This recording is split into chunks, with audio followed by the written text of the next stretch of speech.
This is Pastor Jordan Rimmer with this week's Symbol Sermon. You can think of it like a children's sermon, but for everybody. And I want to do a two-part symbol sermon about the cross and thinking about the symbol of the cross. You know, it's actually kind of interesting that the cross would even be such a symbol of hope and power for Christians. I mean, it was an emblem of torture, or as one of our hymns calls it, an emblem of suffering and shame. So it's pretty amazing. I mean, if somebody from the first century came into our homes, into our church, or saw a cross necklace on any of us, it would be weird. It'd be like a noose around our neck, or a big giant electric chair in the front of our sanctuary. But because of Jesus using the cross the way he did for salvation, it's become this great symbol, a symbol of hope, a symbol of peace, a symbol of faith. And what's amazing to me about that is that then we get all kinds of different kinds of crosses. So let's think about different kinds of crosses and what's often on crosses. This is just your basic cross. This simple shape is often originally called the Latin cross. And, it's what we mostly think about when we think about a cross. There's a good possibility that Jesus actually died on a T-shaped cross, that instead of lifting the entire cross, they would have just nailed Jesus to this cross beam and then put it in place on top of a beam that was already there. So this is a sort of a T-shaped cross, sometimes called a tau, and sometimes it's a little more stylized. To look like this, like the Greek letter for T, tau. This was used by St. Francis of Assisi and used at different times in Christian history. But likely that Jesus was actually crucified on a cross that was T-shaped, like a capital T, not like we think. Now, sometimes you get crosses that still have Jesus on them. When you get these crosses, they're called a crucifix. And there is something powerful about seeing Jesus on the cross. Often he is wearing clothes, which he probably wasn't in real life.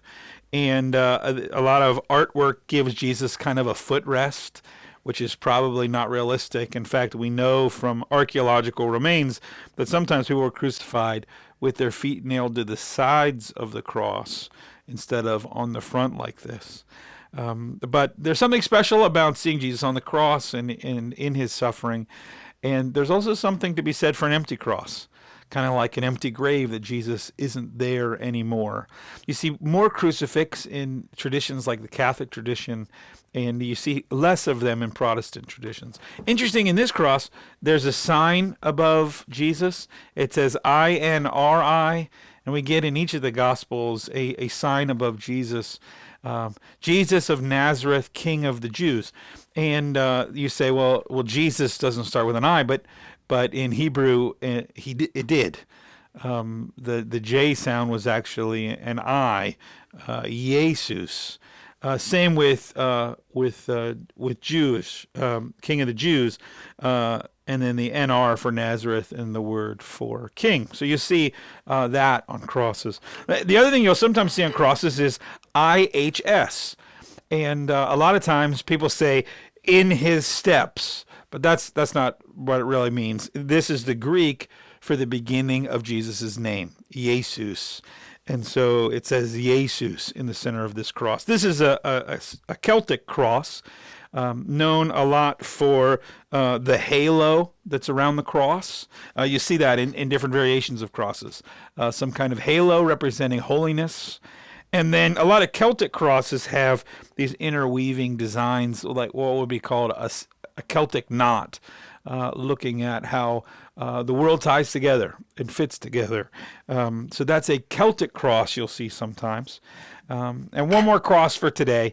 This is the Russian Orthodox cross. You see this in Russian Orthodox churches. So it's a normal cross, like a Latin cross, and then you can see what this is now above there. It's the sign, INRI, and then a footrest. And there's debate about this. Some people say that this is angled because of the fate of the two thieves that were on Jesus' right and left on the cross. That one came to faith and went to heaven that day, and one did not. Not everyone agrees. Some people say it's just a footrest and stylized that way. But it's interesting to think about how the cross has not only been this symbol of hope, but has changed, and how different crosses and different styles have different meanings. So never just look at a cross as a cross. Try to look at the meaning behind the cross.